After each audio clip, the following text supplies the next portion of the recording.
Hello everybody, this is Felix with Ace Run Productions. We've got Final 9 coverage of the Next Gen Premier A-Tier event at the IDGC in Georgia, and I have with me none other than the tour director himself, Mr. Dave Feldberg.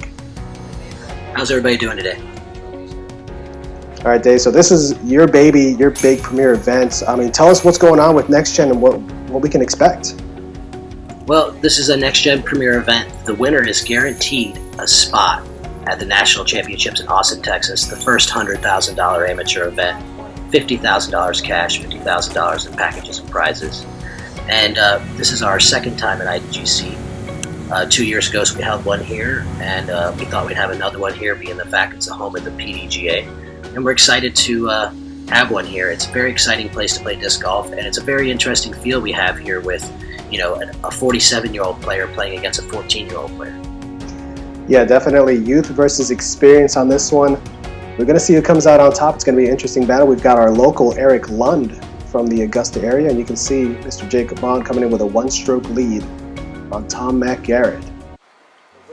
Yeah, very exciting to see Jake Monn. The Next Generation Tour is about trying to find these 14, 15-year-olds who could be the next Paul McBeth. So I'm excited to see these guys play. For those of you at home, I have not seen this as I was the TD and I stayed at Tournament Central. So it's like watching it for the first time for you, even though you were there. It wasn't that long ago. Sometimes, getting to see it with a fresh pair of eyes again. All right, here we go. It's always exciting. Yeah, it's the Next Gen Final.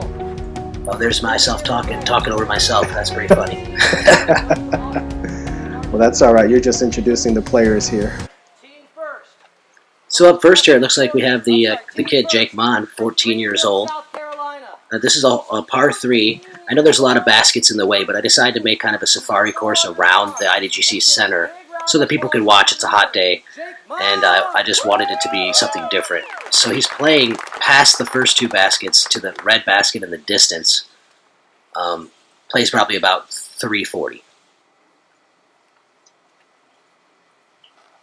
And they are playing to the red Pretty good move on that one. I'm assuming they're probably throwing either a fairway or a distance driver because, like you said, this is a pretty good poke to get it out there to that red basket. Yeah, I was expecting to see Jake reach it. I was surprised that he sawed it off, and I think he's a little nervous in maybe one of his first finals. Take your hat off for Mr. Tom Mac Garrett. Plus, being the first one to tee off, everybody else kind of has the advantage. They get to see what he's going to throw, and they kind of adjust to the game plan being there. So that's definitely helpful for the rest of the field. Tough lefty hole here. I tried to make it equal. You'll see it goes back and forth. And Tom Mac Garrett's very experienced, great putter, and exciting to see him be in a final. He's just a jolly guy. Yeah, he was having a lot of fun out there. Spangenberg. Trying to keep up with the kids. Yeah, this kid right here I think is pretty good. Dylan Spangenberg, I believe it is. Mm-hmm. I think that he's really got a chance to be a great player. He was really out of the chance to win here in the final, but I think he'll put on a good final. He talked to me. We talked before the last round, and he's like, if I can just get in there, that's all I want to do, is just get into that final 9. And he pushed and had a great third round just to be in position to be here in the final 9. And here we got Luna, Alfonso Chavez-Luna, and he was able to play. He was called out for the hurricane, and then at the last second, they let him come to the event. Oh, wow. So he wasn't going to play as of Friday night due to being on the hurricane team for the Navy. And then, bam, he shows up on Saturday morning and says, "Can I still play?" And I said, "Of course." That's fantastic. A little bit of nerves there. Here you said it's the local Eric Lund, right? Yes, sir. And he pipes this right up the gut. Wow, that is a fantastic shot. That's circle 1. He's got the advantage there. Everybody else is going to be struggling to try to ring up a birdie here, and he's in position to strike early. Chavez to get up and down. I don't know where that... Oh, there he is. Run. And I think Luna himself, he's got that mentality where, like you said, he just wanted to be in the final. He doesn't care about anything other than playing for fun. Exactly. Jake with the first opening putt. Not a bad bid for the kid. He's fearless. He was running putts all weekend, so obviously he wasn't going to stop doing that now. I think everybody's a little tight here on the first hole, Yeah. It's not like seeing pros who are used to playing in finals. You got Tom Mac Garrett just laying up, saying, I want to stay within one stroke of the kid. Exactly. Eric with a beautiful birdie there, taking a stroke on the field. Yeah, I think that he looks to play a hot final night. I bet that I wouldn't be surprised that he's played something like that I've designed here, just goofing around the field. And being such a local, there's so many baskets out there, you can make your own around 9 and stuff. So I wouldn't be surprised if he's played some of these shots. Yeah, you wouldn't be surprised. I've seen him a lot. He's around a lot. Anytime I'm in the Augusta area playing tournaments out here, I run into Eric a lot. So he's definitely out there getting a name out for himself. So this is hole 2. I would say this one plays about 300 feet, back up to steady 18. I wanted to have a hill bucket. And let's see, Eric's found the edge of circle 1-2-ish, I would say. Yeah. All right, here's the kid. Got a nice release, doesn't he? He's so smooth. I played with him during the Ice Bowl earlier this year, and I was just dumbfounded at how smooth and effortless he makes everything look. Yeah, when he told me he was 14, I kind of almost didn't believe him. He's a big kid, too. Now that's a good shot for Tom Matt Garrett.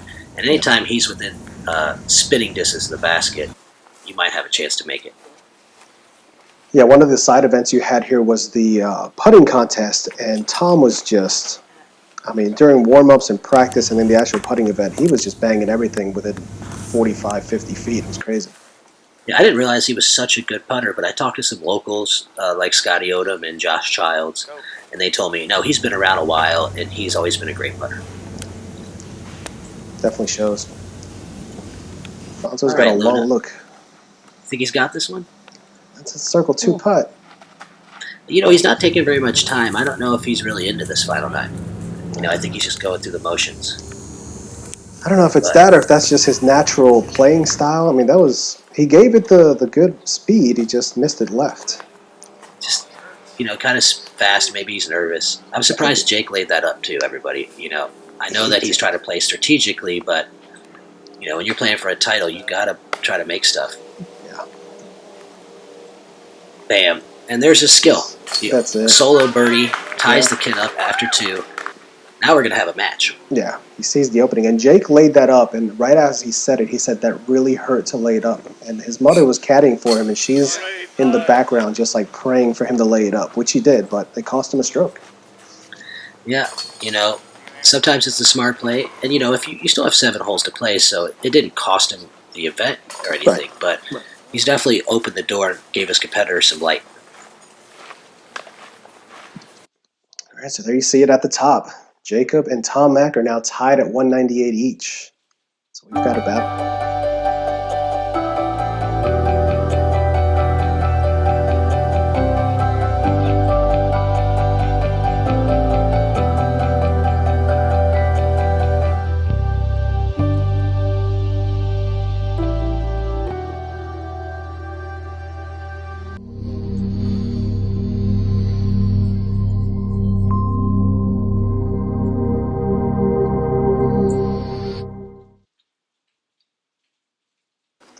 We are on to hole number 3, and there you see it, guys. Next generation. Get signed up. These events are in your area. They are fun, and they are unlike anything you've played before if you're an amateur.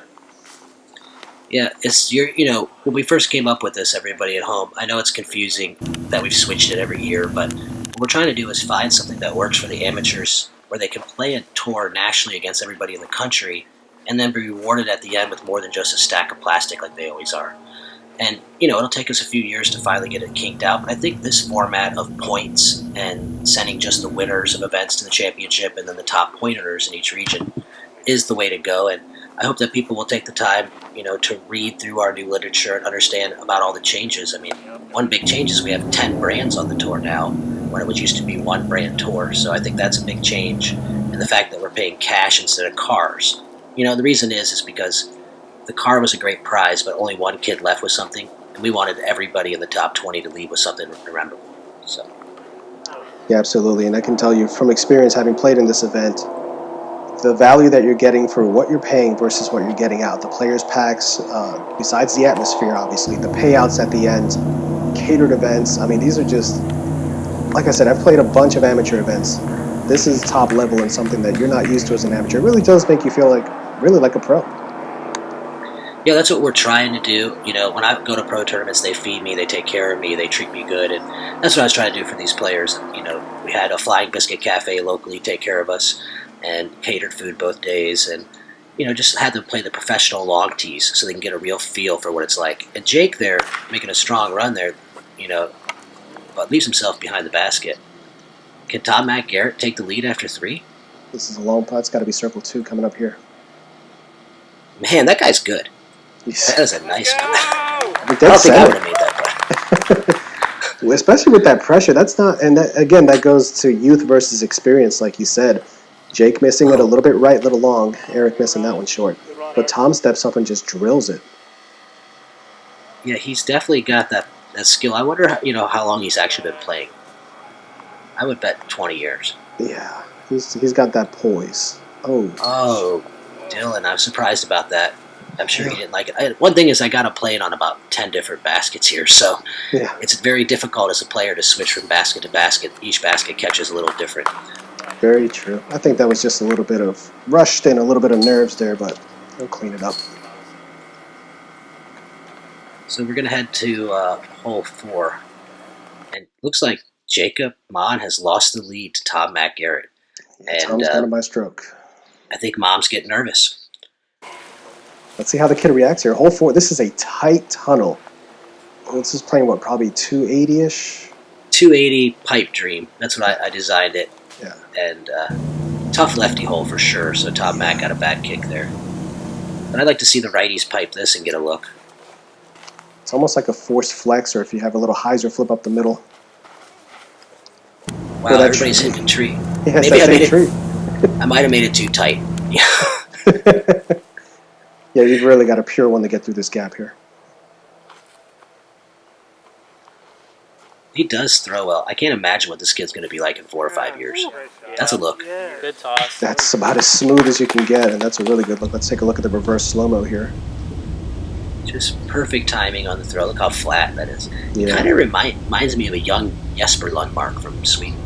Wow. That's high praise.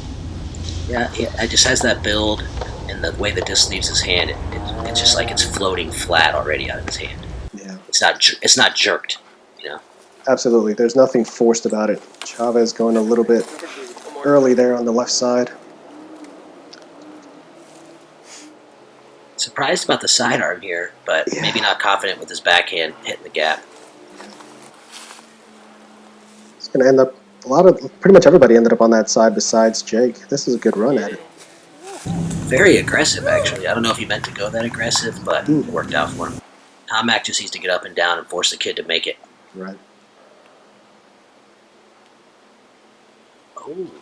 Oh, nice kick. And is he going to make that? Like another putt? I don't know. He's uphill. That's close to circle's edge. That's 2 hiccups in a row there for Tom Mack. Yeah. There's the Luna we know. Right under the bucket, a little hot. I really like that guy. He's got a lot of nice energy. That was a good shot. Good recovery from there. Eric behind some trees here. He's got a hyzer pitch up. You know, you were walking with it. How's the feeling at this point? It was a little tense, especially when we got to this hole and everybody saw it. Jake right here needing this. Wow, automatic, like a pro. And he's at least going to tie Tom Matt Garrett. Yeah, you figured he's not going to miss that after he's won the putting title. Yeah. So we've got a battle here back and forth for first, and it seems like these guys are also having a slight battle for third. That's a good putt there by Alfonso. Boom. Quietly, Eric is putting together a nice round here. He's sneaking up. Alfonso had a little bit of a lead on him coming in, but Eric's putting together a nice round so far. Yeah, it looks like he's only 2 back of Dylan now, and chasing, that's for sure. So we've got a tie back at the top again. So I made this hole play from this open field into 18 Jackson, and I think he's turned that. That is not that's where a you little want to too throw. much turn. Yeah, this is a little bit of a beast of a hole because it's a specific gap you want to hit. Should set up beautifully for Tom Mack, though. I want to give him a couple lefty holes. I didn't think it was fair to make them all hyzers. It's a That little looked like a good wide. kick. Yeah, that fought through nicely. That could have been in trouble as he went a little wide, but it fought through for him. Shout out to Wes Johnson there. Yeah. Helped us all weekend. Wes was everywhere, and he was cheering everybody on. And Eric with a lefty sidearm, so he throws righty backhand and lefty sidearm, and that's going to be inside the circle. Let's go! Yeah, I don't know how this is happening. I did a commentary yesterday for the Masters, and Bobby Copperwaith threw right-handed and left-handed forehands the whole time. I've never seen it but Chris Sprague from Iowa, and I've seen it 2 days in a row. That one gets caught up a little bit there for Eric. Or not Eric, I'm sorry. Alfonso, this looks really good. This is a Sexton Firebird by Dylan here. It's probably just around circles 2, maybe 50 feet out, if that. All right.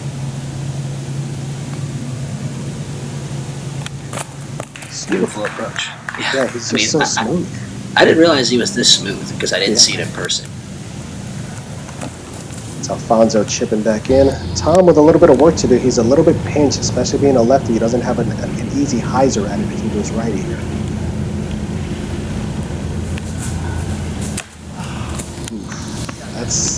Again, it's not outside of Tom's range, but that's a tester for sure. Good run, man. Dylan just a little short. Bang, bang. Yeah, not a bad run. Tom Matt Garrett to clean up. Good play. God, this guy doesn't miss, does he? No, he is fantastic. Just such a good putter. Wow. All right, Lund for birdie, huh?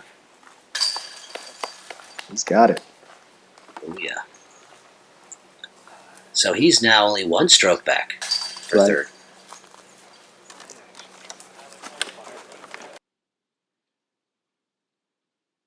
So we still got a tie match for the title with, what, 3 to play? 4 to play. No, 6, 7, 8, 9, 4 to play. 4 to play. And here comes Eric Lund for third. And Good kick. couldn't shape up any better. Yeah. Definitely a tight race coming down the stretch here. This is a hole that I made kind of plays from 18 Jackson to 13 Jackson. And quite difficult. You have to hit a tiny gap and flex it. I'm noticing a pattern here, Dave. You're liking these tight shots off the tee, how to challenge these guys. Yeah, I figure that's the way that you could really separate skill. Little shout out to Infinite Disc there is to be throwing past their banner, tour sponsor. But definitely trying to, I believe that distance in woods is the best definition of skill. And if you look at the events on the tour, all those events, you'll have 2-3 cards of guys who could win. I mean, Matt Bell winning off the second card in Delaware proves that distance and woods really shapes up for great competition. Absolutely. It's really the best separator there is. Yeah, I think it almost gets boring watching everybody throw the same 500-foot hyzer and then make a 30-footer. Maybe it's my opinion, but... Good shot. Well, coming from a guy like myself who can't throw a 500-foot hyzer, I agree. Nice up for Luna. Absolutely. So, anybody even got a putt here? I don't think we've seen one. I think maybe Dylan is going to have a look. So Jake has a look here for the lead. Yes. Oh, wow. Can't Sure be much shot. closer than that. Ooh, That was that's close. a little shy. Oh, the answer by Dylan says, oh, you want to go within a stroke? Then I'll make the only birdie. How's that? There you go. He was in position, so he was definitely the closest one to be able to take that birdie down. When I made this hole, the people helped me design it, wondered if it was too tight, but Dylan just proved that you can birdie it. Thank you, Dylan. 3 to go. Yep. And we do not know who's going to Austin. If you want drama, you've got drama. I bet this kid is feeling it. Absolutely. I can tell you the vibe. But right now, heading into these last holes, there was some some tense moments on the tee box for sure. All right, this one is playing to basket 5 on steady ed. So it's over the hill there and through the woods, let's call it. And to grandmother's house we go. Yeah, and I think most of these guys didn't realize what gap they were throwing and were kind of playing the wrong gap, it looks like. I kind of decided to go the earlier gap and flex through. If you look at the woods there. Yeah, that does make sense. So yeah, they're kind of shooting towards 18, and just kind of falling off a little early. So they're going to have some not difficult, but some obstructed upshots from where they are. Yeah, I tended them to go over that practice basket gap right there you can see in the distance, and then come in hyzer. Yeah. Only I expected Tom Mack to take the gap they're taking. And he turned it. Oh, that's not what you want to do here. A little early.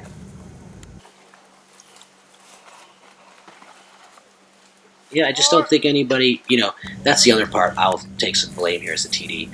I didn't let them practice it. So these are all first-time throws for these guys. Well, it may not necessarily be a bad thing. It kind of puts everybody on an even playing field also. I mean, granted, we were tight on time. We're finishing up a round. Everybody's trying to get some food in before we get going with this. But it puts everybody on the same level field. Yeah, I think that's fair. That way the locals don't have an advantage. And I just hated, I got to be honest, what I did here as a TD, as a player, I always hated it because I hate, not knowing what I have to throw to win. So, hopefully that didn't affect anybody's play. It's really a tough line between fun and competition. Trying to keep it fun, but also competitive. Eric Lund here for the nice look. Jumper. These guys are making some decent runs. Absolutely, and that may have been more of a product of just the baskets that are on steady ed just don't catch as well as some of the newer ones. But that was a good run. I think in some of the newer buckets that probably would have caught. They like to catch that high center stuff. Yeah. I noticed that now that I've played on both and I've go back to these type of baskets, I putt a little higher and they don't like it. Compared to like the Prodigy, the Mach X, and all those. If you hit those high center, they really stick. Yeah, they'll bring it in. That's a tough one there for Jake. Ooh. Wow. So this is coming unraveled, and Tom Mack is about to take the lead. Because he doesn't miss inside the circle. Yep.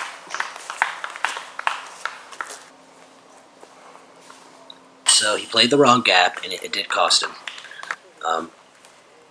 But we'll see if he can recover. I know that the holes coming up I made, at least the final hole, definitely a distance advantage for the kid.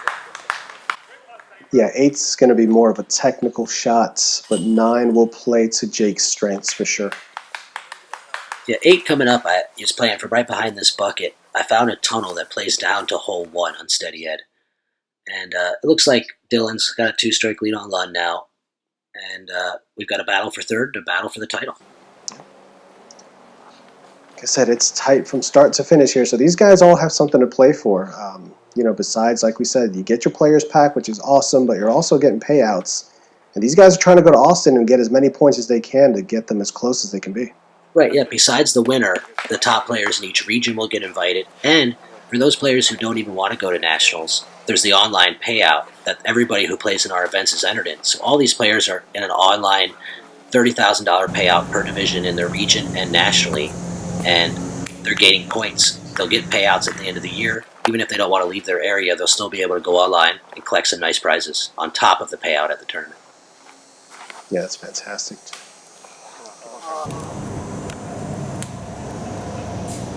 Well, Tom Mack's got himself a look. Jake has to answer here.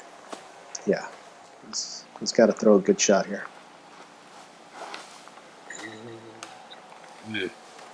He knows it wasn't his best effort, and he can feel it slipping away, but he doesn't want to let it go, I think. No, he's gonna fight through. He's obviously not going to give up. Like I said, I've played with him before. He's been in tough spots, but he keeps fighting through, and he'll come up with good shots when he needs them. So let's see what kind of scrambler he is.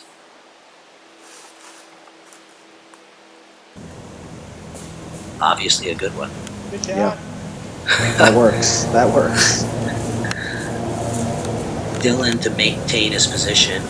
Wow, is that guy made a lot of putts that didn't go in or what? He is all over the basket. Tom Mack knows he just has to get up and down here, and he can almost stamp his ticket. This is a tough ante. That was where the experience lied. You know he plays a lot of leagues and a lot of local woods courses, and he's probably had a zillion of those little two-finger up shots in his life. Good run there by Eric. Yeah, Tom put that down perfectly. Good amount of ante, and he knew that disc was going to land flat and just settle for him. That's just, again, that experience and knowing what your discs are going to do. All right, Jake, give it to us. Oh, so now he's going to give a two-stroke lead to Tom Mack Garrett with one to play, unless Tom Mack somehow doesn't make a putt, which we know that's not going to do. Yeah, he's been drilling everything. Alfonso again, a little early. Just seems a little rushed altogether. Maybe he just can't find his routine. And once you start the final nine and you're not in your routine, it's tough to find it. And he's reached the point where he knows that he's playing. His worst he can do is fifth, and he's dropped off the pace. And I think he's lost a little focus, but he's enjoying himself. Jake knocks it in, so we're going to have a two-stroke advantage for Tom Mack here. Yeah, of course he makes that. So 2 strokes going into the last hole, Dave. Yeah, I did make it a par 4, though, ish type hole up the hill. It's reachable, but definitely not by Tom Mack Garrett, so this should be interesting. Yeah. So final hole, everybody giving each other the high fives and the knuckles for a fun round. And this has been, like I said, a big fun event, and we are down to the last hole. The pressure is on. A shout out there for Zanfel and Zuka here on the banners. Thank you for your support. And going sidearm, it's quite a long, hard hole to reach sidearm, so I was surprised about that. I think he was doing more of a position play, but that tree just took him down early. Eric with the lefty sidearm. I guess, like you said, playing for position. That's not too bad. He should have an out from there to be able to still scramble for a birdie. How nervous do you think Tom Mack is right now? This would be the biggest win of his career. If he was, he didn't show it. I'll be perfectly honest. Ooh, and that is probably his worst shot of the final 9. Tree kick put him behind some more trees, too, so he's going to have some work to do. Does the kid have it in him to get an eagle look? Let's see.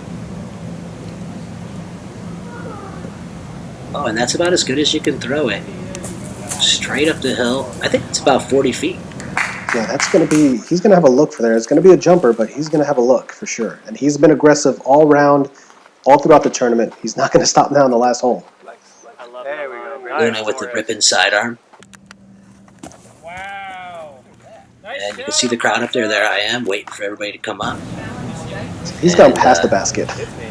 So if you were asking before if you can get a sidearm up there. If you're Alfonso, you sure can. Well, if you're the military man, for sure. Got them muscles. Oh, Tom Mack. Wow, he is opening the door here. So he's going to have a tough look from there just to try to save the 4. And as we know, the kid's putting for eagle. Absolutely. Dylan's making friends with all the trees along the fairway here. Can he hold on to third? He'll need to get up and down there. I think he will. Yeah, that's a good shot there. That'll do it. Tom Mack. All right. That's a good shot. He's got himself a 15-footer there. Should be able to handle it. So he's opened the door, but not all the way open. But he definitely has given the kid an opportunity. And here he is. Let's see it. This is what we played for all weekend. Yep. Oh, a centimeter high. You got to give the kid credit, though. He gives it the run off the top. He was not short. And, for those of you watching, Jake will probably still get an invite based on his finish, so don't worry, he'll make it to Austin. But great run and a slow-no replay. Alfonso just wants to get off the course at this point. He's almost laughing. Yeah. He was also getting heckled by a couple of his buddies in the background there after each putt. But that makes it fun. Time. Yeah. Dylan holds on to third. Nice finish. You might see him. Might be enough points to get him to Austin. We'll see here by the end of the year. Yeah, like I said, he's heckled it right there. I remember hearing it, and he's like, whatever, guys. Great event for him and Dylan. And Eric moved up into 4th place here. Congratulations. Nice, hottest final 9, I believe. It was, yeah. He, like I said, he quietly put together a hot round and shot really well out there. Jake acting very professional for a 14. He's not getting upset. He didn't cry. He didn't throw a fit. I thought that was very nice. And Tom Matt Garrett, your 2019 IDGC Next Gen Premier Champion, as you can see, I'm giving him his congratulations, and he is headed to Austin, Texas. Spoiler alert, he will not be playing in the Advanced Division. He will be accepting his position in the Advanced Masters field in Austin. Wow. So all you Advanced Masters out there, get ready, because Tom Yeah, is coming. He's coming for that 3,500 for first in Advanced Masters, and Jake Monn, that means will probably now get in. So we're here with Tom Matt Garrett. He's the champion. What was it like defending off a 14-year-old superstar like Jake? The guy was on fire today. I mean, watching him putt, it was literally like putting on a clinic, and on Jackson too. I mean, it was absolutely phenomenal. I was glad I had a cushion each round. Well, hold on, Tom. You're saying watch the kid putt. Everything I looked up, you're making a 50-footer. I was glad to know the nerves finally got to him, but I'm telling you, when he was on Jackson, there were no nerves. He was just lacing every putt, hitting every line. It was beautiful to watch. So you think you're going to be excited to go to Austin, Texas this year? I'm really pumped for the opportunity. I mean, Austin. Yep. It's Austin, and what an incredible event. I've played the Next Generation now 3 years, I think, the past 3 years, and so it's nice to finally make the quota. Yep. Spoiler, he's going to be playing Advanced Masters for you, over 40 out there. He's going to be playing Advanced Masters in Austin. Would you like to say anything to anybody at home, sponsors or any friends or family? Without a doubt, Dave Feldberg for doing this. The IDGC, I love this place, International Disc Golf Center. The staff here at the PDGA, they're incredible. They're always there for you. As far as sponsors, I would like to, if you're buying ceramics ever, go to Tom Matt Garrett Ceramics. I'm a potter. So, if you need a coffee cup, I do custom orders as well. I do ironwork imagery on tableware. Well, I heard it's amazing. I'm going to try to get a piece for my wife from you. Okay. Congratulations, and we'll see you in Austin, Texas. Thank you so much, Dave. Tom Mac. Appreciate it. Thank you. So we're here with Jake Monn. A lot of people thought that you were going to take this tournament and go to Austin, Texas. Tell me how you feel right now. How you played this weekend. I'm disappointed. Disappointed. When you were lining up the last putt there, what was running through your mind? You knew it was for the title. Yeah, I thought I was going to make it. I mean, like I told your mom, you didn't leave it short though. I was fully committed to that. Yeah. And if you could get into Austin, Texas, so I think you have a great chance of still getting in, being representing the state or the region based on your points that you've earned so far. Do you think you'll head to Austin? Probably. All right. Well, would you like to say anything to anybody at home? I'd like to thank the sponsor, Down South Discs, and that's it basically. All right. Let's thank Jake. 14 years old. This is the future. Get ready, Next Gen. All right, well, that was the final 9 of the IDGC Premier, brought to you by the Next Generation Tour and Ace Run Productions. And I want to thank Felix and Conrad for their effort here, coming out, playing, and filming the final 9. It was a great effort, and we're very appreciated to have them as part of the Next Generation Tour. I also need to thank all of our tour sponsors. You saw them in the commercials. Support the companies that support disc golf. And look forward for our next Ace Run Productions premier event in Huntsville, Alabama at the end of September 28th and 29th, an A-tier at Huntsville at Broad Springs Park and UAH, the university course. Very challenging. So until then, I thank you, Felix, and I appreciate your time, and we'll see you in the fairways. Thank you so much, Dave. We appreciate it.